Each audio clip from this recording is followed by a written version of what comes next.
Hoje nós estamos em Zacarias 6, já terminamos de examinar, não terminamos de explorar todas as riquezas que tem, isso é inesgotável. Mas terminamos de dar uma olhada nas 8 visões de Zacarias, ficamos bastante tempo olhando uma por uma, e depois na aula passada nós vimos um quadro geral, um panorama geral das 8 visões para tentar depurar melhor o que Deus estava falando, o que Deus queria mostrar através dessas visões. Cada visão tinha uma mensagem, tinha um foco, mas também tinha algo em comum, porque Deus deu as 8 visões para ele na sequência, então elas formam um conjunto, elas formam o conjunto das 8 visões tem algo, uma mensagem comum, uma mensagem total, né? E hoje, então, nós vamos ver mais uma parte do capítulo 6, que não é uma visão, mas que foi dada logo em seguida e que é como se fosse uma conclusão, como se fosse uma sequência realmente das 8 visões. Porque depois, a partir do capítulo 7 de Zacarias, já vem numa outra época, é uma palavra que veio algum tempo depois. Então, o capítulo 6 vai fechar a revelação que Deus deu para Zacarias nessa época. E aqui, como nós mencionamos, tem uma das profecias mais impressionantes sobre o Messias, sobre a vinda do Messias. Nós costumamos dizer que Jesus pode ser visto, Jesus aparece em todo o Antigo Testamento, cada livro, em cada parte, cada história aponta para Jesus, e isso é verdade, mas quando a gente procura profecias específicas, bem claras, porque para nós, na nossa posição na história e também por já termos reconhecido que Jesus é o Messias, o enviado de Deus, então aí voltando para o Antigo Testamento fica mais fácil da gente se identificar. E às vezes acho que surge a pergunta na nossa mente: por que os judeus ortodoxos, os judeus que estudam as Escrituras, por que não conseguem ver que Jesus é o Messias deles, né? Ele que é o cumprimento de tudo aquilo que eles receberam em todas as Escrituras do Antigo Testamento. E claro que isso é porque só podemos enxergar por revelação, não é uma simples, não é uma simples conclusão lógica ou racional, mas também porque quando a gente vai estudar as profecias sobre o que Deus vai fazer, e eu quero mostrar isso até nas próprias visões aqui de Zacarias, não é muito claro. As revelações, aquilo que Deus mostrava, não era muitas vezes tão explícito, mesmo porque Deus ele tem prazer não em esconder, porque ele não quer que a gente saiba, mas ele esconde as coisas para que a gente realmente possa buscar, querer, procurar.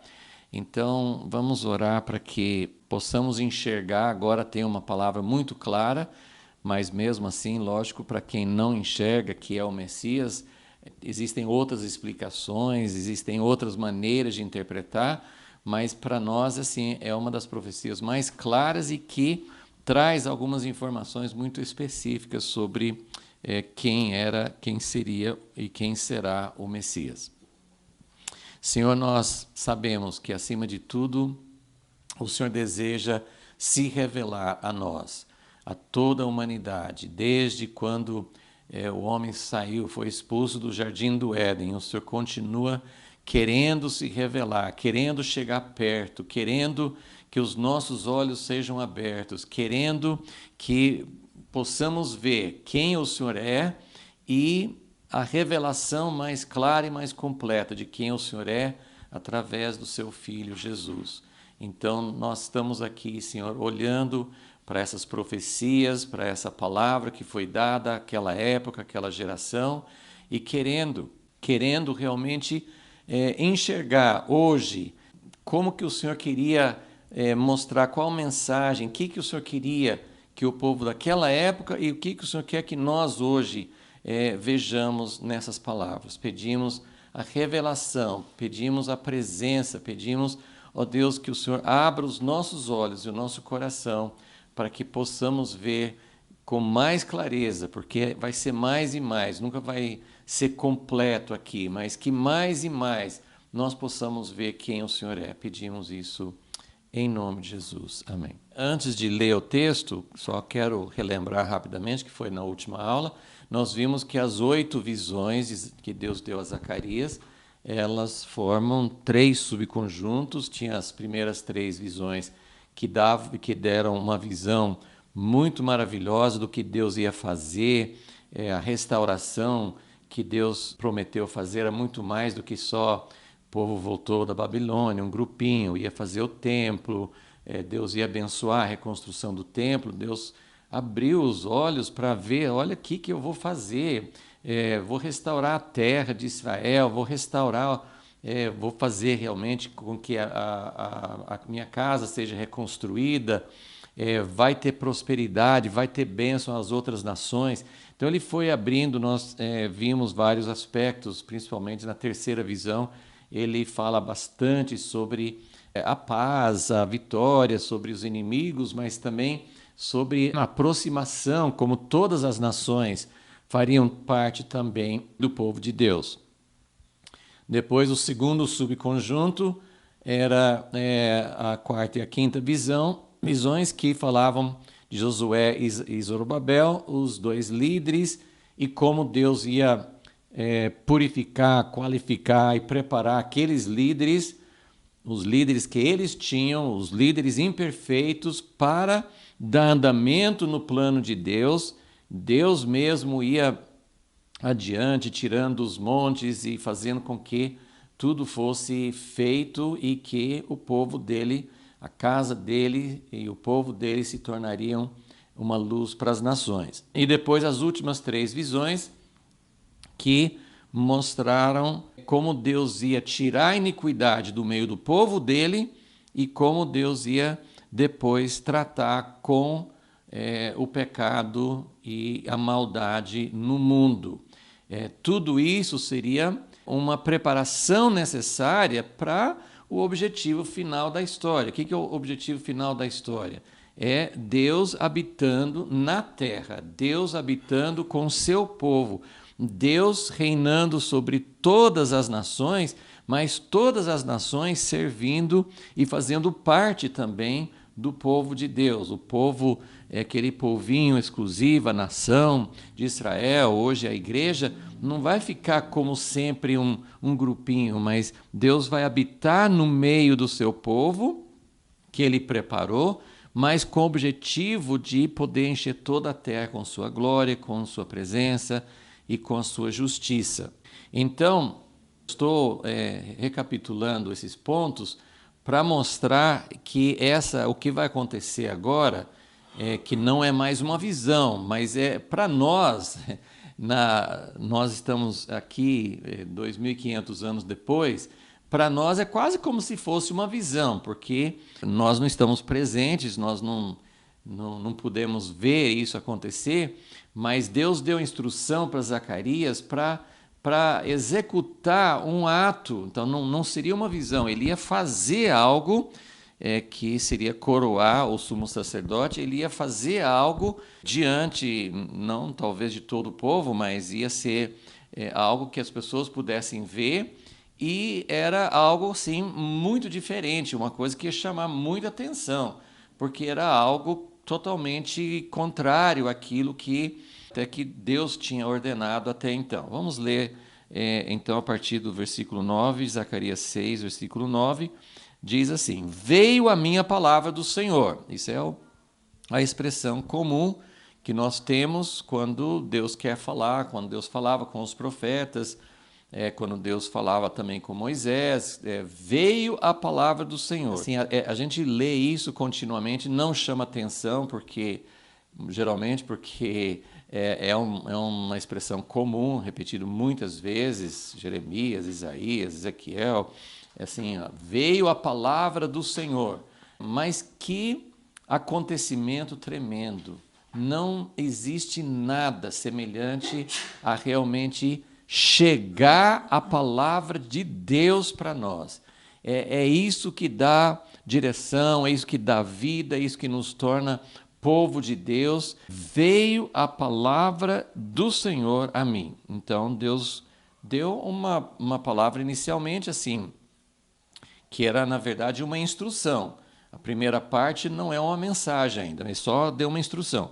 Recebe dos que foram levados, versículo 10, dos que foram levados cativos, a saber, de Eldai, de Tobias e de Jedaías, e vem tu, no mesmo dia, entra na casa de Josias, filho de Sofonias, para a qual vieram de Babilônia. Bom, traduzindo um pouco, assim, não está tão complicado, mas às vezes fica um pouco confuso. Recebe dos, acho que algumas traduções falam exilados. Tinha várias vezes, vários momentos, várias levas, né, que voltaram da Babilônia para Israel. Nem todos foram registrados. Mas aqui parece, né, nós não temos outros textos para comparar ou para comprovar, mas o que parece aqui que tinham acabado de chegar algumas pessoas, não um grupo grande, mas tinha acabado de chegar, algumas pessoas tinham acabado de chegar da Babilônia, quer dizer, os que eram exilados, os que estavam lá há muitos anos. Então, recebe dos exilados, dos cativos, dos que estavam lá na Babilônia há muito tempo, mas que acabaram de voltar. Então, dá o nome a três pessoas, né? Eldai, Tobias e Jedaías. E aí Deus fala assim, você vai receber algo deles. Então, você deve ir na casa de Josias, para a qual vieram. Então, esses exilados, esses ex-cativos, né, estavam no cativeiro, eles tinham acabado de chegar, eles vieram da Babilônia e eles trouxeram ofertas, né, quase sempre. Depois nós vamos voltar, nas aulas futuras, nós vamos voltar para o livro de Esdras.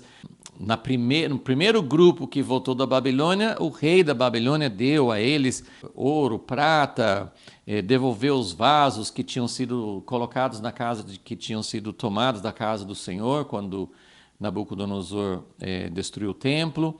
E tinha ofertas também. Cada vez que voltava um grupo da Babilônia, parece que eles traziam ofertas, as ofertas do próprio povo exilado que estava ali na Babilônia, estavam trabalhando, tinham acumulado alguns bens, alguns recursos, e também tinha recursos, muitas vezes, dos reis, do rei da Pérsia, que favorecia, falava assim, leva isso aqui.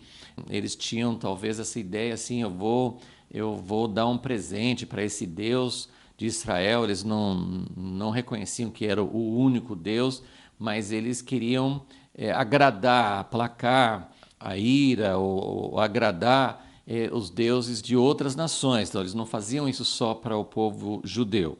Mas, então, esses presentes aqui a gente não sabe de onde vieram, não temos mais informações, mas eles estavam trazendo. Então Deus deu uma revelação, não sei se Zacarias já sabia disso ou se ficou sabendo pela palavra de Deus, que tinha que havia esses exilados que estavam voltando da Babilônia, que estavam vindo da Babilônia e que estavam com presentes, que estavam com recursos, que trouxeram ouro e prata para ajudar. Provavelmente eles tinham essa intenção de ajudar na reconstrução da casa de Deus e na restauração, na reconstrução da nação de Israel. Isso aconteceu em tempos modernos, quando, acho que até hoje isso acontece, que pessoas do mundo inteiro, principalmente judeus, mas às vezes amigos dos judeus também, amigos de Israel, quando os judeus estavam voltando para a sua terra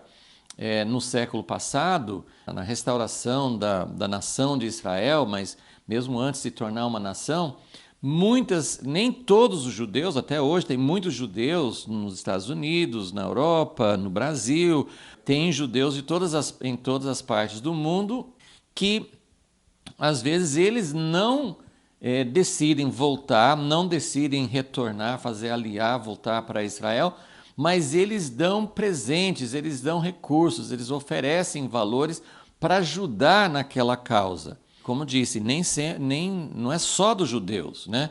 Outras pessoas com posses, com recursos, fazem isso também. Então, ele foi instruído por Deus para ir para essa casa e encontrar com esses exilados que estavam vindo da Babilônia e receber, versículo 11, recebe, digo, prata e ouro que eles estavam trazendo, e faze coroas. Acho que a maioria das traduções coloca coroas no plural, mas de acordo com algumas versões em inglês, por exemplo, e alguns estudiosos entendem também, porque assim, ele ia colocar na cabeça de uma pessoa. Por que coroas? Então, tem um texto no livro de Apocalipse, Apocalipse 19 fala de coroas, versículo 12, né? Fala que Jesus, quando ele descreve a volta de Jesus, a vinda de Jesus, ele está com muitos diademas, né? Significa assim, né? Tem mais de uma coroa, ele tem autoridade, ele tem honra, ele é rei sobre todas as nações, como se cada coroa representasse ou uma nação ou uma região, alguma coisa assim, né? Assim, vários diademas. Então, esse coroas no plural pode significar que era realmente no plural, ou alguns entendem que coroas no plural simplesmente significa uma coisa muito detalhada, muito elaborada, uma coroa muito mais do que uma coroa simples. Então, o plural às vezes tem esse significado de ser uma coroa muito especial, muito cheio de detalhes e vários níveis, sei lá, alguma coisa assim muito elaborado, né? Muito sofisticado. Mas de qualquer maneira, assim, eles tinham que era essa a ideia, assim, ele tinha que pegar essa oferta em prata e ouro e fazer uma coroa. Não sei como é que ele ia fazer assim, mas ia fazer coroas ou uma coroa muito especial e colocar na cabeça de Josué, filho de Josadaque, sumo sacerdote.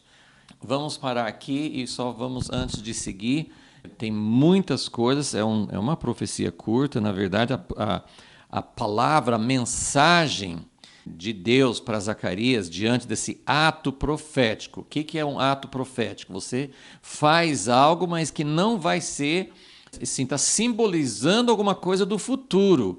Ou seja, não era Josué, ele ia colocar uma coroa ou coroas na cabeça de Josué, mas Josué não ia se tornar rei, mesmo porque, por várias razões, né? A primeira é que Israel, Judá ali, eles não tinham independência, eles não podiam coroar um rei. Isso era um ponto, eles estavam debaixo do Império Persa. Mas a segunda coisa, que talvez é mais importante ainda, Josué é sacerdote. Ele não é descendente de Davi. Se tivesse colocado sobre a cabeça de Zorobabel, seria assim um ato profético, sim, porque ele não podia ser rei ainda, mas ele estava simbolizando um reino futuro. E, na verdade, vamos só parar aqui e ler o último versículo do profeta Ageu, que nós já estudamos, em Ageu 2, 23.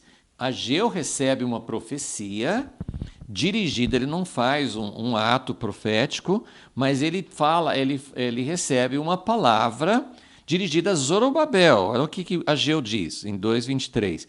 Naquele dia, diz o Senhor dos Exércitos, eu te tomarei, ó Zorobabel, filho de Sealtiel, servo meu, diz o Senhor, e te farei como um anel de selar, porque te escolhi, diz o Senhor dos Exércitos. E ele, no capítulo 2, nós vimos que tem várias profecias falando do que Deus ia fazer no futuro, de abalar todas as nações e estabelecer seu reino em toda a terra. Então, quando ele fala assim, eu vou te tomar, Zorobabel, não só vou restaurar você como rei sobre o meu povo, sobre Israel, mas ele está falando sobre um reinado que vai abranger o mundo inteiro. Então, Ageu recebeu uma palavra dirigida para Zorobabel, porque Zorobabel também era um presságio, ele era um sinal profético, ele estava representando a descendência de Davi, que um dia voltaria a ter um descendente, Davi voltaria a ter um descendente sobre o trono.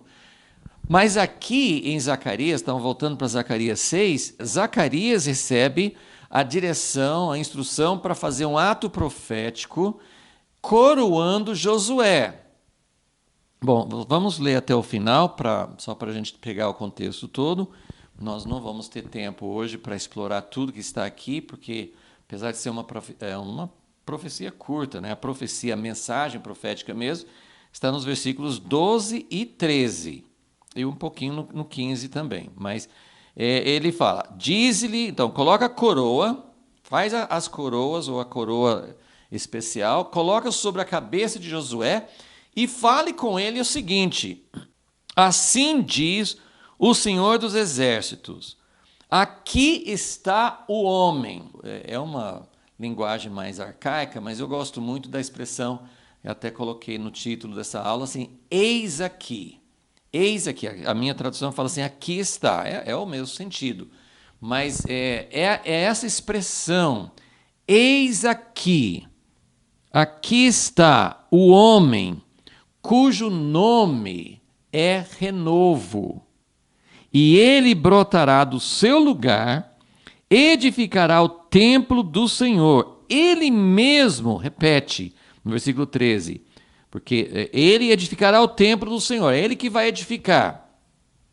Versículo 13, ele mesmo edificará o templo do Senhor e receberá a honra real, assentar-se-á e dominará no seu trono, e ele será sacerdote no seu trono, e haverá harmonia entre os dois. Então aqui, como eu disse, essa aqui é muito pouco citada, muito pouco comentada, essa profecia. Talvez você nunca tenha ouvido alguém falando sobre essa passagem, porque não é comum, mas essa palavra aqui, essa profecia, é algo muito, muito especial, porque junta várias coisas. Nós vamos hoje focar mais nesse aspecto do renovo. O que é o renovo? Tem vários aspectos aqui. É ele que vai edificar o templo. Bom, se esse é um ato profético, não é Josué que vai ser esse sacerdote que vai sentar no trono. Zorobabel e Josué estão edificando um templo, mas Zacarias recebe uma palavra dizendo, olha aqui, eu vou colocar uma coroa sobre sua cabeça, Josué, e vou profetizar que isso simboliza, isso aponta, isso é uma profecia de alguém que virá e que vai ser realmente o renovo. Tem outras profecias, não sei se eles estavam cientes disso, mas talvez sim, né? Já tinha outras profecias sobre o renovo, principalmente em Isaías e Jeremias. Então, esse homem que é renovo, ele vai edificar o templo. Então, nós temos essa profecia que mostra que o templo final, hoje nós entendemos bem isso, mas a casa de Deus, o templo permanente, não era o templo que Zorobabel estava construindo. Então, aqui nós estamos vendo um renovo que vai construir o templo.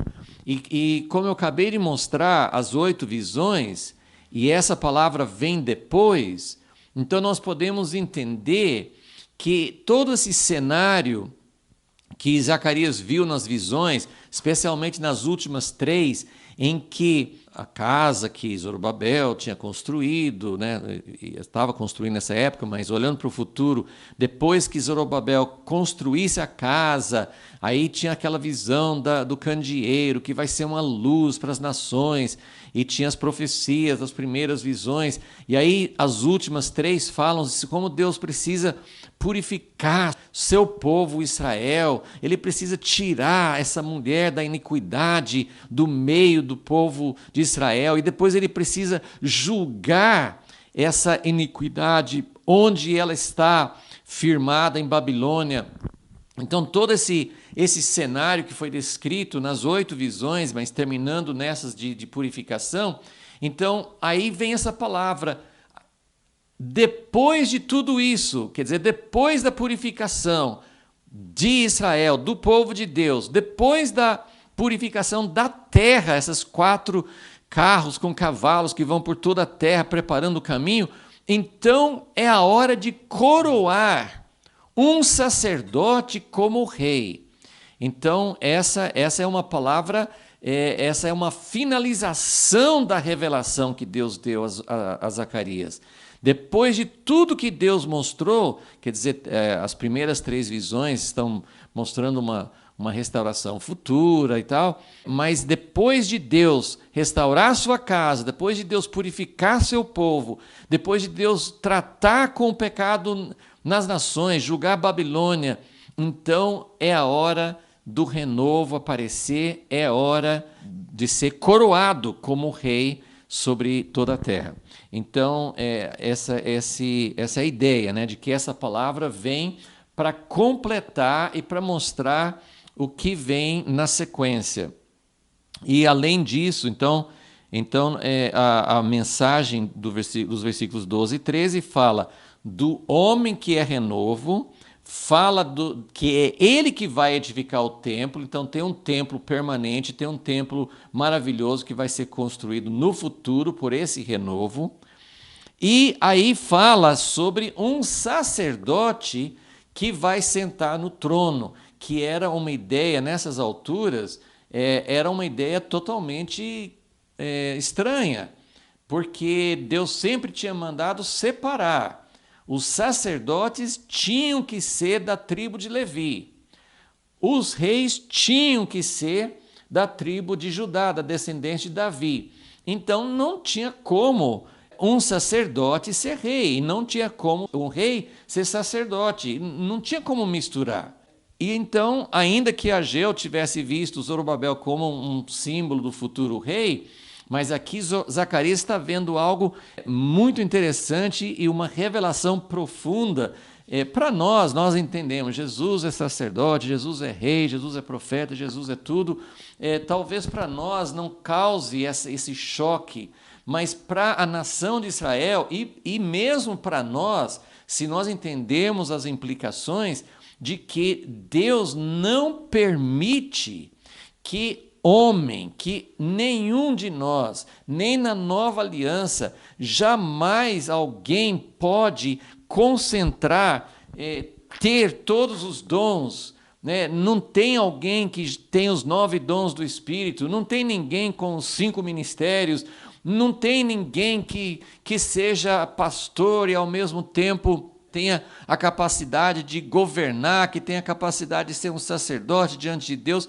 Ninguém consegue fazer tudo isso em uma pessoa.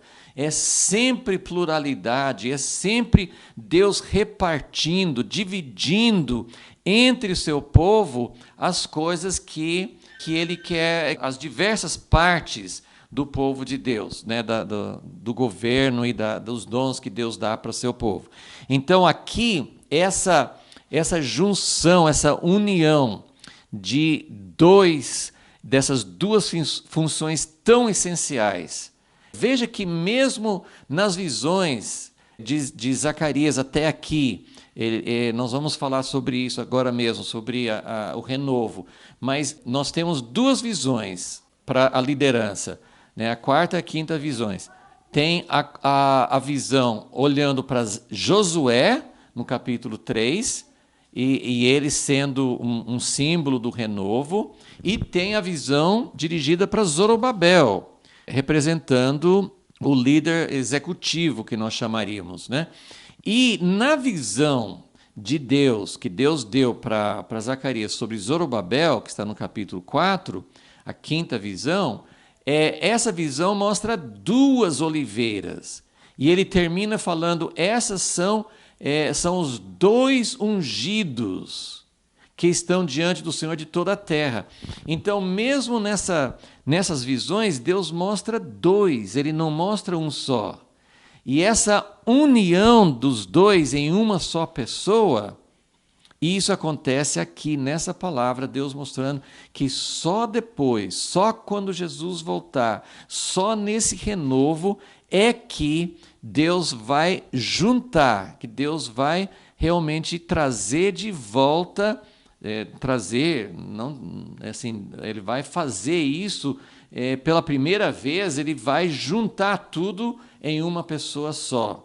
No versículo 13, que fala, ele mesmo edificará o templo do Senhor, e ele, tem várias traduções aqui, mas uma que diz assim, ele receberá a honra real, mas tem um sentido também dessas palavras, que é, ele suportará o peso da honra. Isso significa que, como eu falei, ninguém é capaz de suportar o peso, a responsabilidade de ser rei e sacerdote. Quando a pessoa tenta juntar tudo em uma pessoa só, tinha um rei na história de Judá, Uzias, né, que tentou, ele era rei e ele tentou entrar no Santo dos Santos ou no Santo do Lugar para oferecer incenso. Ele ficou com lepra. Deus proibiu, Deus não permitiu que alguém tentasse juntar as duas coisas. Nós vamos ver que na história, isso é um parênteses, mas veja bem, na história que nós chamamos de intertestamentário, ou seja, a história do povo de Israel, entre o final do Antigo Testamento, quer dizer, depois de Esdras, Neemias, Malaquias, 400 anos de intervalo que nós não temos escrituras. Tem o livro dos Macabeus, mas que não faz parte do cânon. Nesse período, os sacerdotes, porque Israel nunca mais teve um rei, nunca mais. Mas nessa época tinha Zorobabel, mas ele não era rei. E na história que vem depois dessa época, os sacerdotes começaram a tomar mais e mais poder. Eles, no tempo de Jesus, né, tinha o governador romano, mas quem que mandava internamente? Quem eram os líderes que controlavam dinheiro, poder, influência? Eram os sacerdotes. E isso era uma coisa maligna, isso era uma coisa que sempre resultava em algo muito ruim. Os sacerdotes não podem governar e os governantes não podem ser sacerdotes. Então aqui Jesus, ele é o único que suporta. Na verdade, a gente não suporta nem ser um sacerdote de Deus muito abençoado, a gente não suporta glória, a gente não suporta evidência, a gente não suporta poder, isso nos corrompe, nosso coração é muito suscetível à exaltação, à glória. Bom, isso, na verdade, nós vamos entrar um pouco mais nesse assunto depois. Então, essa profecia fala sobre isso, e só terminando esse trecho para a gente entender o contexto, o versículo 14 fala que as coroas serão dadas a essas pessoas, muda um pouco os nomes, mas é o mesmo grupo de pessoas, como um memorial no templo do Senhor. Então, o ato, só para todos entenderem, esse ato profético. Então, o que Zacarias ia fazer? Ele ia pegar a oferta, ia fazer coroa, uma coroa ou duas coroas, colocar na cabeça de Josué e dar essa palavra profética. Depois, essas coroas seriam tiradas, não iam ficar com Josué, claro, ele não ia ficar andando por aí com essas coroas. Essas coroas foram tiradas. Você, ó, Josué, tá aqui, agora estou tirando de você, né? As coroas seriam retiradas e seriam colocadas no templo como memorial e com o nome desses homens que deram a oferta. Então, seria mais ou menos um reconhecimento das pessoas que deram as ofertas, mas seriam um memorial. Memorial do quê? Que é um ato profético e que um dia o renovo virá e um dia vai ter alguém que vai suportar essa responsabilidade dupla e vai ser sacerdote e rei ao mesmo tempo. E no versículo 15 ainda fala, aqueles que estão longe igual esses que tinham acabado de vir de Babilônia. E aqueles que estão longe virão e ajudarão a edificar o templo do Senhor.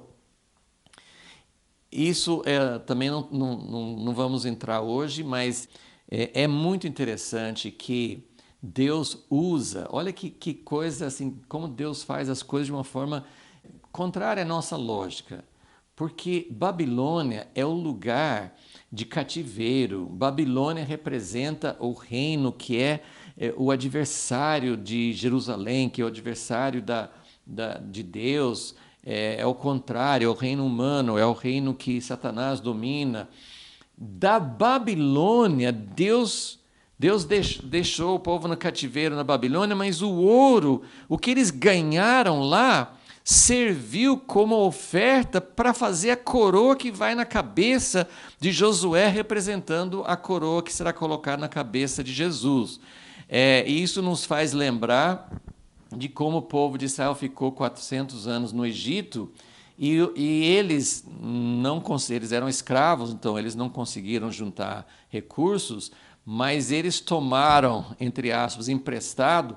Deus falou assim, olha, pega emprestado, cada um pega emprestado dos seus vizinhos. Eles pegaram roupas, eles pegaram materiais, eles pegaram recursos, joias, ouro, prata e tal. E foram esses recursos, lembra disso? Os recursos que o povo de Israel pegou dos seus vizinhos, dos egípcios, eles pegaram recursos do Egito para fazer o tabernáculo, a casa de Deus no deserto. De onde que o povo tinha ouro, prata para fazer todas aquelas coisas, bronze, madeira, cada coisa assim, no deserto? De onde que eles tinham aquelas coisas? Tudo veio do Egito. Então não é interessante que o Egito, que é o reino do homem, é o reino humano, Babilônia, que é o reino que é contrário a Deus, que edifica um reino que vai ser destruído, que vai ser totalmente destruído, mas o povo de Deus, nós, no meio do mundo, vivendo no mundo, nós podemos ajudar a construir o Egito, ajudar a promover a Babilônia, ou nós podemos tomar os recursos que realmente pertencem a Deus, nos recursos que nós conseguimos do Egito, que nós conseguimos da Babilônia, esses recursos vão servir para edificar a casa de Deus. Eu não sei se futuramente eu vou voltar nesse tema, mas se você quiser ler Isaías 60, descreve isso. Isaías 60 é uma descrição do milênio, é uma descrição de restauração, de Deus trazendo tudo de todas as nações, e lá descreve em detalhes como riquezas de todas as nações virão para Israel para fazer com que a casa de Deus seja gloriosa. Então é maravilhoso que hoje os recursos que servem para edificar reinos de opressão, que servem para enriquecer algumas pessoas com detrimento de outras, que servem para construir todo um império que é contra Deus, que é inimigo de Deus. Não é interessante que o povo de Deus pode estar no meio desse reino contrário, desse reino humano, ajuntando recursos para a casa de Deus? Isso pode ser natural, pode ser figurativo, aprendizagem, como Moisés aprendeu um monte de coisa no Egito, ele depois usou o que ele tinha aprendido para servir para o reino de Deus. Mas isso significa que as próprias nações, Deus vai destruir o sistema babilônico e depois tudo que tem no mundo inteiro, os recursos de dons, de talentos, de diversidades e de recursos materiais mesmo, tudo vai servir para o reino de Deus. Todas as coisas vão convergir, todas as coisas vão servir. É um desperdício tão grande utilizar os recursos do mundo para promover um reino que vai cair, que vai ser abalado. Mas, ao mesmo tempo, Deus tem sua maneira de agir e Ele vai resgatar esses recursos que pertencem a Ele. Os talentos, os dons, as diversidades, as coisas maravilhosas. Olha como, muitas vezes, pessoas os tiranos, as pessoas que governam lugares como Rússia, China, Alemanha no passado, e nós temos assim nossos governantes do mundo livre, mas que também servem exatamente ao reino das trevas. Então, olha como tudo isso Deus vai resgatar as capacidades, toda essa capacidade tecnológica de criar armas, de criar instrumentos de destruição.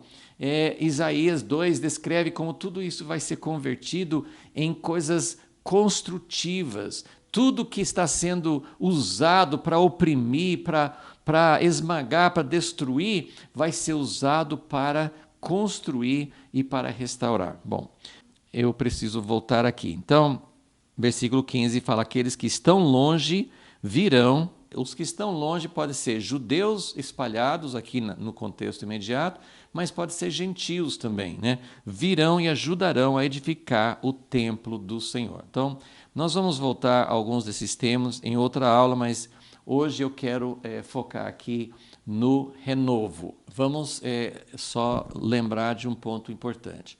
As 8 visões que Deus deu a Zacarias, em somente uma visão fica mais claro, né? Tem outros que está mais escondido, mas assim, somente em um lugar nessas visões fala claramente algo que você consegue identificar como a profecia do Messias. E é exatamente esse nome renovo. Capítulo 3, versículo 8. Capítulo 3 de Zacarias, versículo 8. Ouve, Josué, sumo sacerdote, tu, os teus companheiros que se assentam diante de ti, os quais são homens de presságio. Josué e os outros sacerdotes. Vocês são homens de presságio das coisas vindouras. E aí ele fala na verdade, 2 símbolos, né? Eu farei vir o meu servo, o renovo. Então, isso tem o símbolo de um renovo, mas ele está falando de uma pessoa, né, meu servo, e ele também fala da pedra que pus diante de Josué, que tem os 7 olhos. Então, esse é o único lugar que realmente parece assim, com mais clareza de que depois aparece a pedra angular no capítulo 4, versículo 7, mas são essas únicas menções mais claras, porque de um Messias, da vinda do Messias, de alguém, porque nas primeiras 3 visões que Deus fala assim, eu vou restaurar, eu vou habitar no meio do meu povo, mas não aparece essa figura. Como é que vai ter a restauração? Como é que Deus vai restaurar antes da vinda do reino futuro e permanente? Como é que Israel vai ser preparado? Como é que o mundo vai ser preparado? Então, isso acontece em muitas profecias. Você pode olhar muitos lugares que falam sobre um futuro glorioso. Isaías 2 mesmo é um grande exemplo, que Deus vai levantar o monte da casa de Deus acima de todos, e todas as nações vão fluir para lá. Mas onde que está o Messias? Onde que está o rei? Muitas vezes ele não aparece nessas profecias. Mas o que eu quero mostrar é que essas 8 visões terminam apontando justamente essa figura. Então, tem muita coisa que, evidentemente, naquela época eles não entendiam as 2 vindas de Jesus, mas vamos olhar aqui meu primeiro passo para entender um pouquinho melhor essa profecia de Zacarias 6, é a gente olhar as outras profecias, os outros lugares onde aparece o renovo.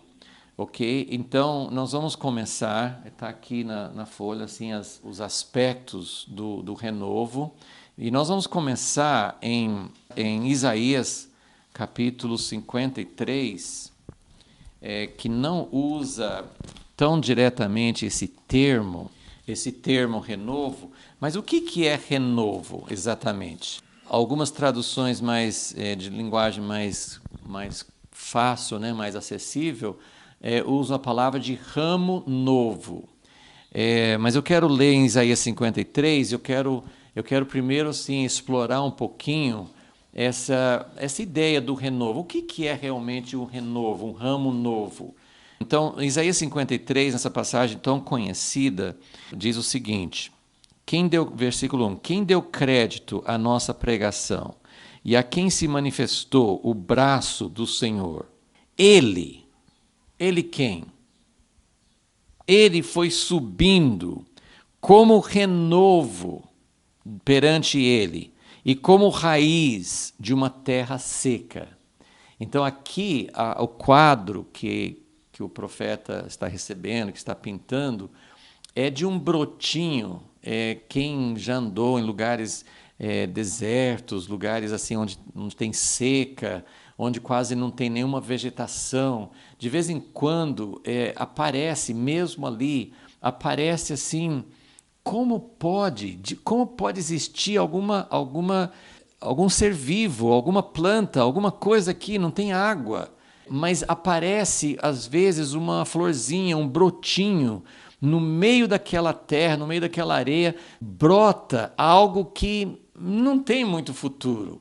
Ele não vai conseguir subsistir, mas brota com alguma pequena, quase inexistente umidade, alguma coisa ali brotou do meio de uma paisagem totalmente deserta e sem vida.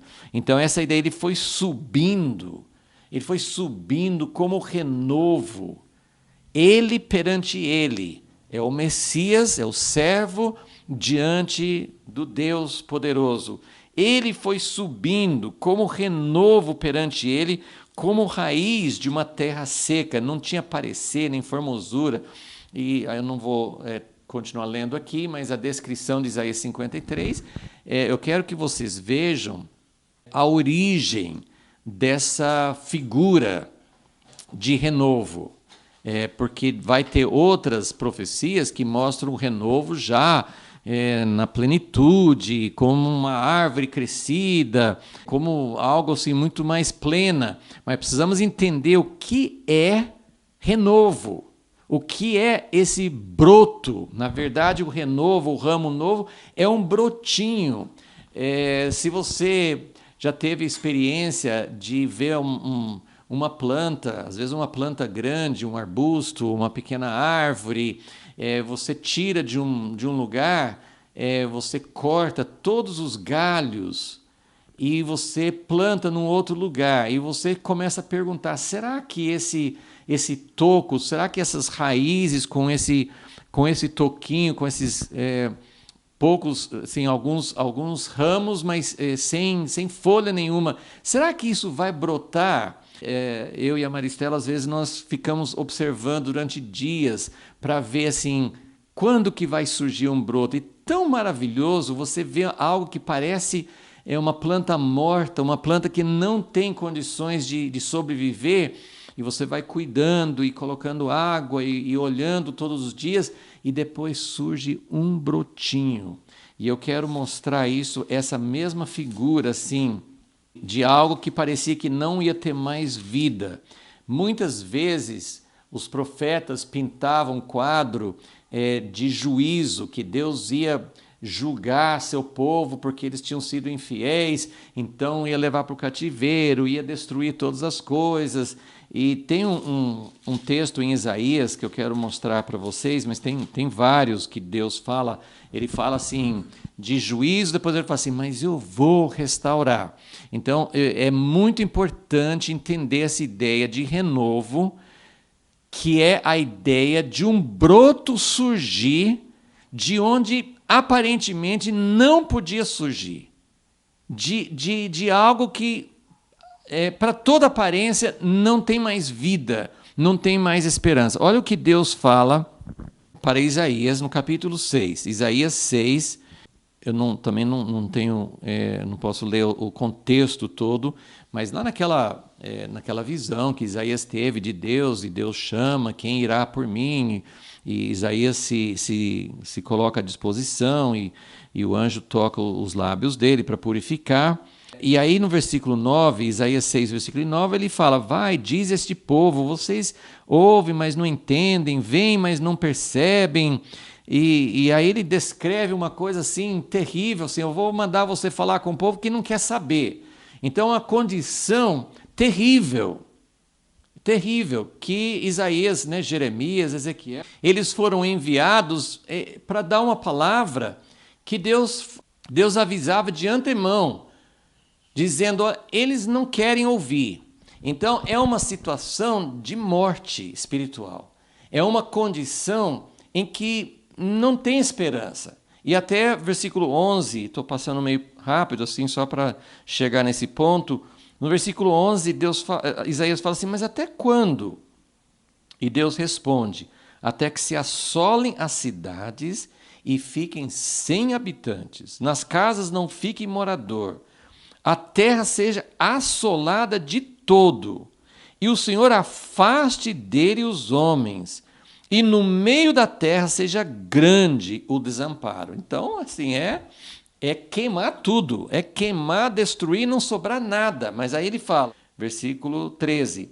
Mas se ainda a 10ª parte dela ficar, tornará a ser destruída. Assim, é um toco que brotou e foi quebrado aquele brotinho de novo. Então, quando uma planta está tentando se recuperar, se você quebrar aquele broto que nasceu, aí a planta morre mesmo, porque era seu seu último suspiro de vida. Mas se ainda a 10ª parte dela ficar, tornará a ser destruída. Como carvalho, são árvores como terebinto, que depois de se desfolharem, ainda ficam firmes, assim, agora olha o que está dizendo aqui, no final do versículo 13, Isaías 6,13. Assim, a santa semente será o seu toco.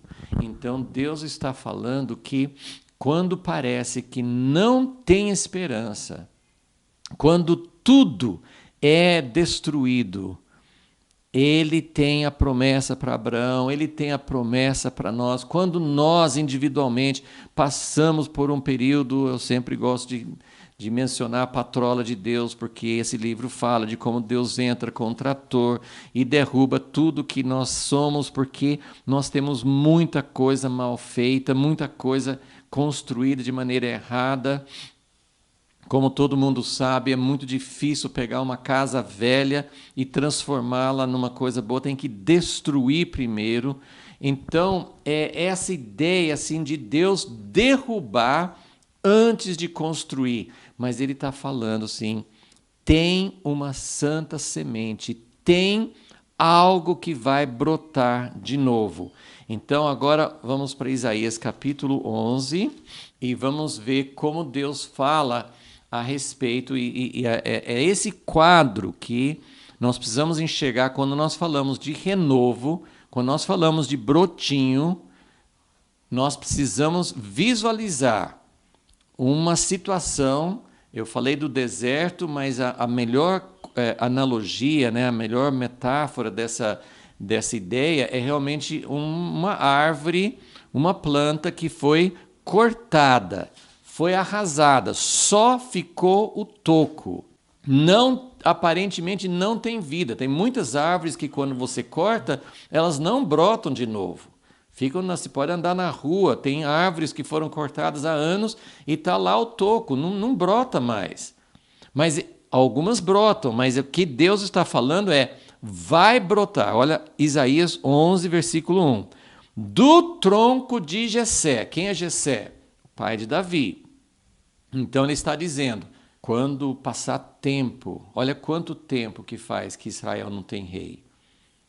Depois de tempo em que a árvore está cortada, depois de tempo que parece que não tem mais, aí ele fala, do tronco de Jessé brotará um rebento, um renovo. É um brotinho. E é maravilhoso você ver uma planta, você vê um arbusto, você vê uma planta que tinha força, que tinha vida, foi cortada, talvez transplantada de um lugar para outro, e você continua olhando para aquele toco e uma hora brota, ela tem vida. Isso é ressurreição. Isso é Deus trazer algo quando não tinha esperança. É brotar quando aparecia, não, morreu, acabou, não tem mais jeito. Então, ele fala do tronco de Jessé. Quanto tempo hoje, no século 21, quanto tempo faz que Davi, ninguém nem sabe quem é descendente de Davi hoje, no povo de Israel. Do tronco de Jessé brotará um rebento, e das suas raízes um renovo frutificará. Então, e aí aqui tem uma profecia maravilhosa que eu não vou ler agora, mas essa profecia, agora presta atenção no outro aspecto aqui. Então, o que é um renovo? Estou tentando chegar a essa profecia de Zacarias, quando Zacarias coloca uma coroa na cabeça de Josué, uma coisa absurda, porque o sacerdote não pode ser rei, mas quando Zacarias coloca uma coroa na cabeça de Josué, e ele fala assim, eis aqui, ele está apresentando. É como alguém que está apresentando, esse aqui é o novo presidente, esse aqui é o novo governante, esse aqui é aquele que vai ser a esperança, esse aqui é o libertador.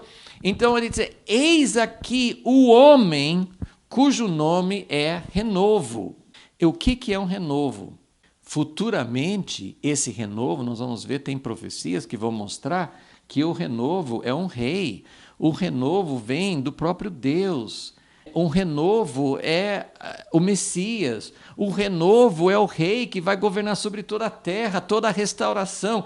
Esse brotinho vai crescer e vai se tornar algo maravilhoso, mas eu quero enfatizar primeiro que é um renovo, e o renovo é um brotinho de um lugar que ninguém achava que podia sair coisa alguma.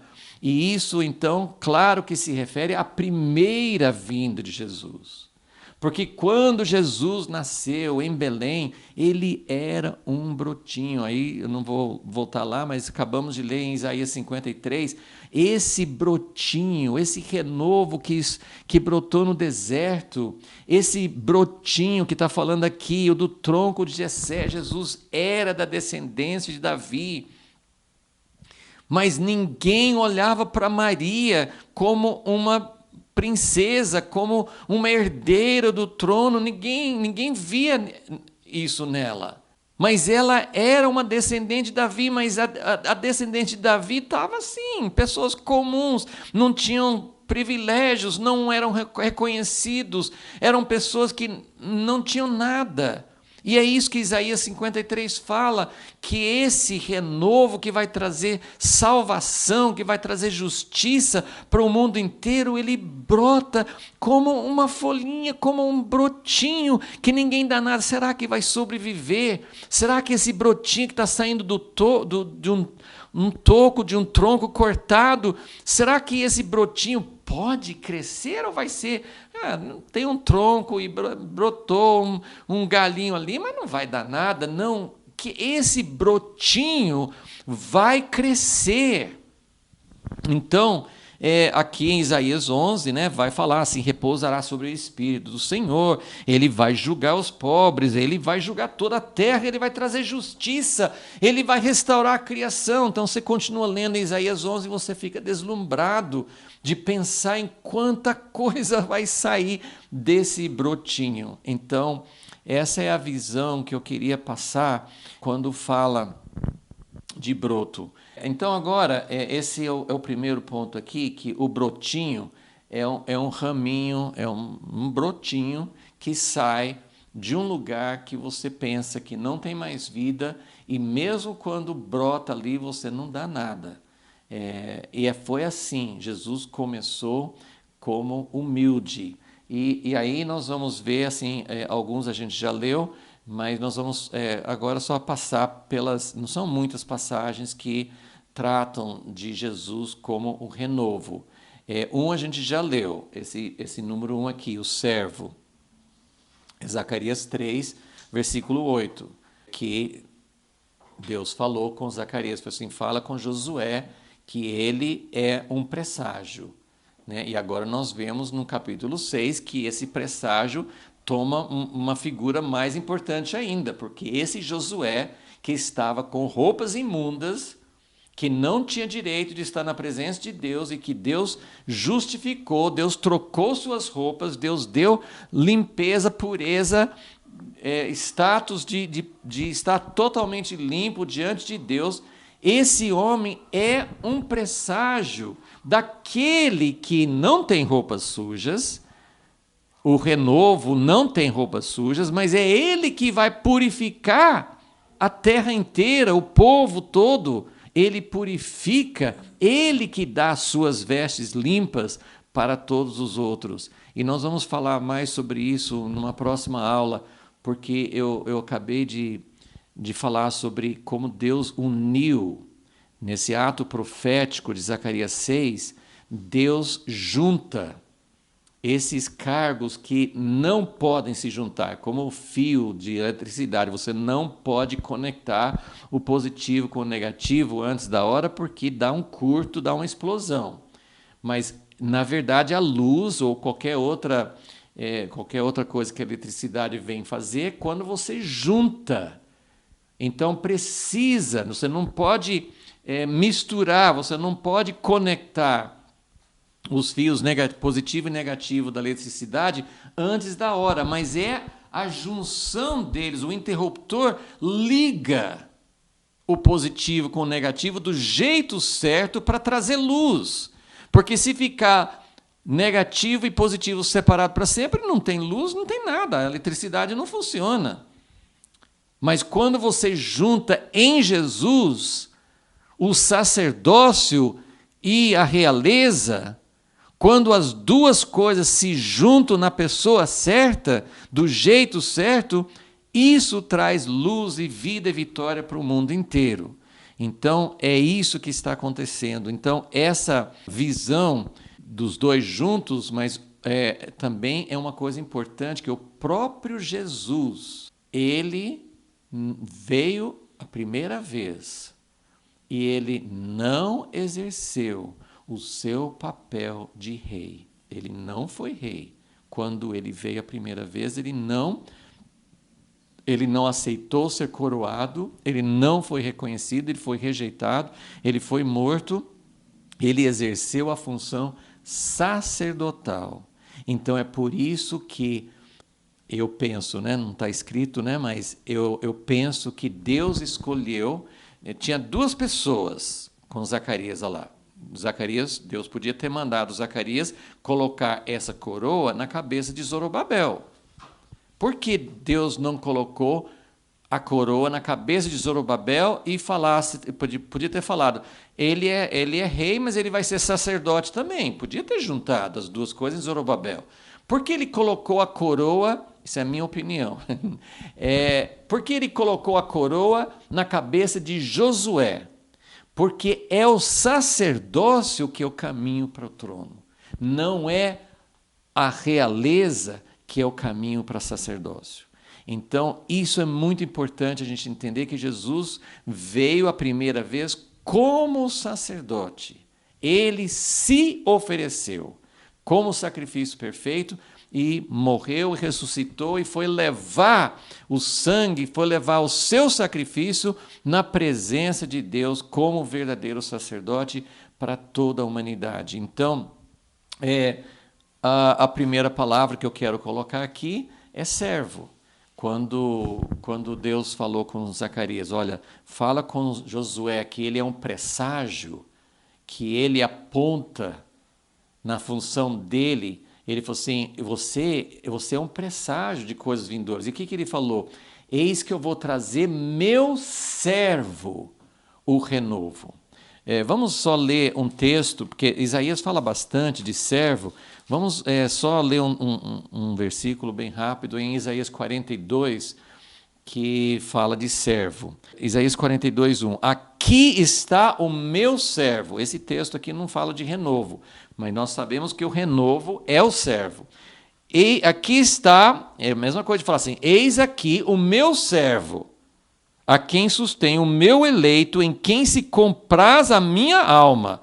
porém o meu espírito sobre ele, e a justiça produzirá entre as nações. Então, ele fala, aqui tem um servo, mas esse servo, ele vai ter meu espírito e ele vai trazer justiça. Quem que traz justiça? O rei.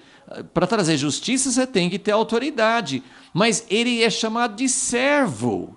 Então, o caminho desse renovo que brota, que não tem aparência, que ninguém dá nada, ele começa pequenininho e ele é um servo. E olha o que fala do servo aqui, Isaías 42, 2.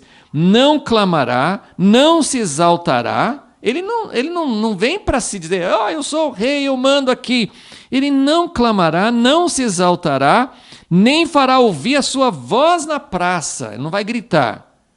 A cana ferida não quebrará, e não apagará o pavio que fumega. Em verdade, ele trará justiça.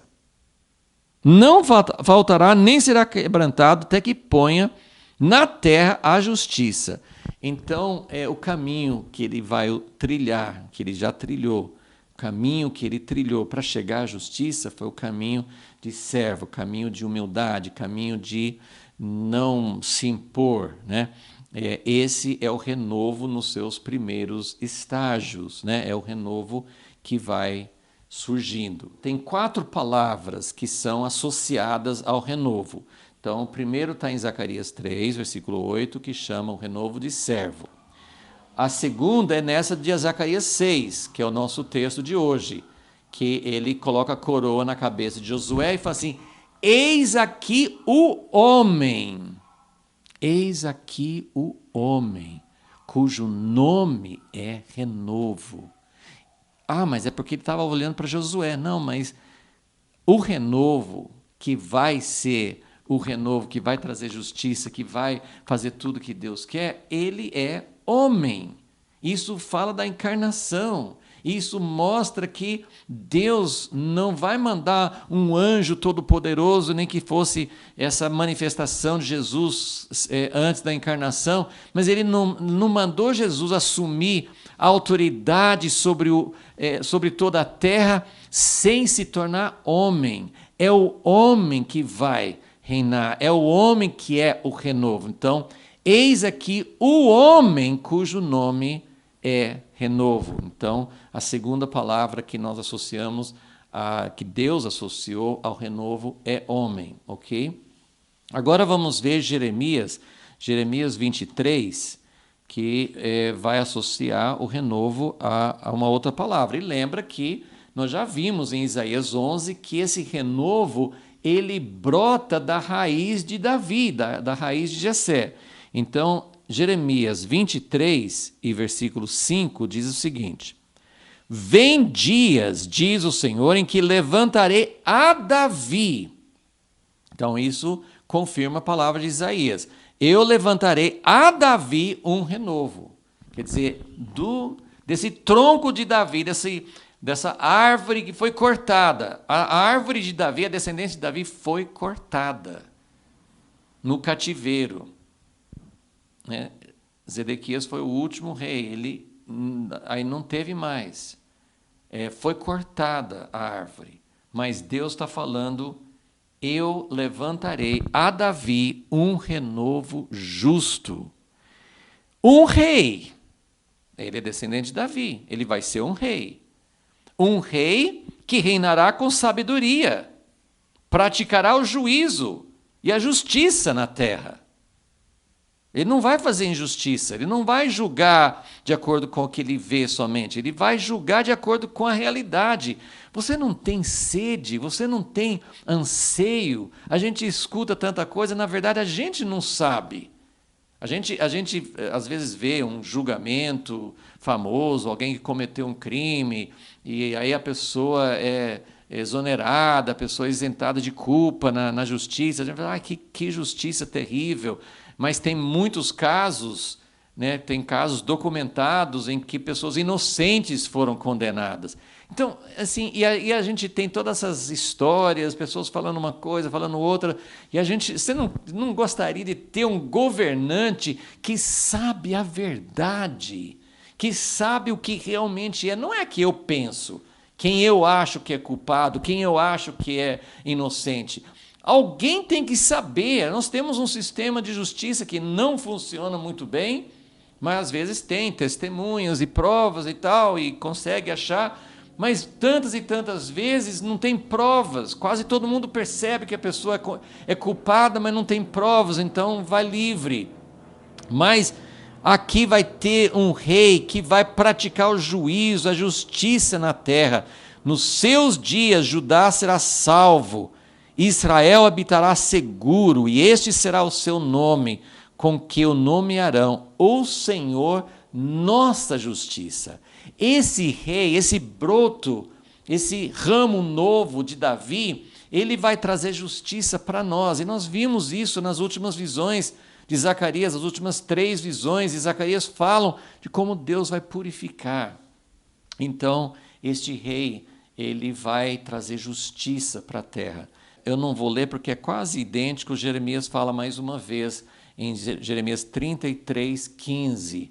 Jeremias também repete essa mesma profecia de que Deus vai fazer brotar um renovo de Davi, que ele vai fazer justiça e juízo, e que o nome dele será o Senhor, nossa justiça. Veja como o próprio Jesus, que é o Filho de Deus, ele falou com o jovem rico, não chame ninguém de bom, porque bom é um só, que é Deus. O próprio Filho de Deus não ficava se ostentando como um justo. O nome desse broto, o nome desse renovo é o Senhor, Jeová, nossa justiça, e é a justiça de todo o povo, ok? E, finalmente, Isaías capítulo 4, de vez em quando a gente volta nesse capítulo também, que é um capítulo curto, que tem uma profecia também impressionante. Isaías capítulo 4, versículo 2, fala assim, naquele dia, o renovo, então, em todas as outras passagens, ele foi chamado de servo, de homem, um descendente de Davi, o rei. Aqui em Isaías 4:2 fala assim, naquele dia o renovo do Senhor. Ele é um renovo que vem de Deus, ele é o próprio Deus. Então o renovo do Senhor será cheio de beleza e de glória. Então nós já vimos, agora vamos ver aqui essa sequência. Nós falamos que o renovo é um brotinho que nasce de uma coisa que parece que morreu. Ele começa como um servo, sem aparência, sem visibilidade, sem gritar, sem se exaltar. Um servo humilde. Ele é um homem, é o homem. Ele é descendente de Davi, então ele herda o trono e ele vai ser rei. Então aqui esse renovo já está tomando uma aparência mais forte, já não é um brotinho tão insignificante, porque ele vai ser rei, ele vai trazer justiça para toda a terra. E olha essa visão, eu estou colocando essa aqui como a visão final de Isaías 4. O renovo do Senhor, ele é um broto, ele é uma planta que nasceu do próprio Deus. Ele é o Filho de Deus, ele procede de Deus, ele é eterno como Deus, ele é servo, ele é homem, mas ele é Deus. O renovo do Senhor será cheio, já não é uma coisinha pequena, será cheio de beleza e de glória. Glória é quando uma coisa aparece. E o fruto da terra, e um renovo é um fruto da terra. A profecia, que nós vamos continuar na próxima aula, mas a profecia de Zacarias 6 fala assim, ele é o renovo e ele brotará do seu lugar. Ele não desce pronto do céu. Jesus nasceu, ele não desceu de paraquedas, cheguei, eu sou o Filho de Deus. Não, ele brotou do seu lugar, de um lugar humilde, de uma nação, de um povo que tinha sido preparado por séculos. Ele brotou do seu lugar, mas agora esse fruto da terra é excelente e formoso, para os que escaparem de Israel, aquele que ficar, que aqui está falando de um remanescente, porque toda a nação de Israel, toda a igreja vai passar por um processo de peneirar, de separação, de purificação, mas o renovo vai encher a terra com fruto, ele vai dar fruto. Ele vai produzir muito fruto, ele vai trazer o reino de Deus, ele vai restaurar a criação, ele vai restaurar as nações, ele vai governar junto com o seu povo. E aqui continua falando, eu não vou tomar o tempo aqui, eu só queria mostrar essa visão final de um brotinho que cresceu e que se tornou uma árvore que dá fruto, uma árvore que é pura, uma árvore que dá vida. Então, essa é a visão que nós temos, essa é a glória que Deus está preparando. Isso significa, só finalizando aqui, porque nós vamos, tem muitas coisas que nós ainda queremos explorar nessa profecia e nessa união de sacerdócio e de sacerdócio, rei, tudo que está mostrando aqui, mas como uma palavra final, quero falar mais uma vez, depois das 8 visões de Zacarias, Deus mostra uma chave, que já tinha aparecido no capítulo 3, né? Ele falou assim, Josué é um presságio do renovo. Mas, como eu disse, na maioria, não só Zacarias, na maioria das profecias de que Deus vai restaurar e Deus vai transformar a terra num jardim do Éden e a criação, né? O leão vai deitar com a ovelhinha e tudo vai ser perfeito novamente. A maioria dessas profecias muitas vezes não foca diretamente no Messias, mas o Messias é a peça central. E outra coisa importante que eu espero que vocês tenham deduzido aqui, o renovo, a vinda desse renovo como broto humilde é a primeira vinda, mas esse renovo, ele continua crescendo durante a história, porque Jesus disse, eu sou a videira e vocês são os ramos. Então esse brotinho, ele usa videira, poderia ser uma outra planta, oliveira, tem várias analogias, mas esse broto, esse renovo, ele tem ramos, ele cresce como uma árvore que vai encher a terra, mas ele tem ramos, e eu não sei entender esse mistério, mas quando Jesus voltar, para realmente, como fala aqui em Isaías 4, que vai ser cheio de beleza e de glória, e todos vão ver, esse renovo cresceu durante a história, tem outros ramos, ele continua crescendo. Há um processo, porque esse renovo abrange, quando você olha desde esse ponto de servo até ele ser rei e ser esse broto que é o próprio Deus trazendo fruto para a terra, esse processo vai terminar na segunda vinda e no milênio. Então, olha que broto que nasceu e cresceu durante a história e vai dar o seu fruto final na segunda vinda, no milênio e no reino de Deus. Só mais um aspecto aqui que é um paralelo interessante, várias pessoas já chamaram atenção para isso.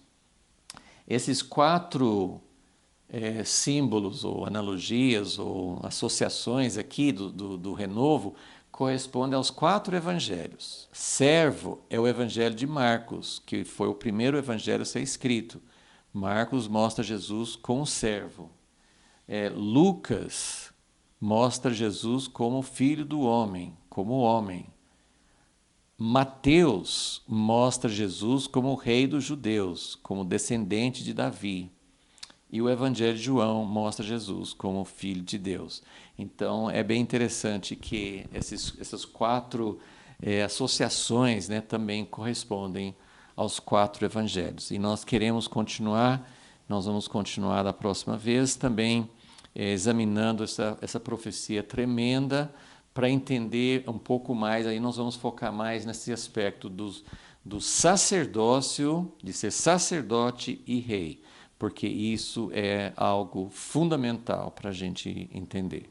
Senhor, nós queremos adorar a Ti, Senhor, porque nenhuma visão, nenhuma profecia, nenhuma esperança tem sentido sem que o Senhor esteja no centro.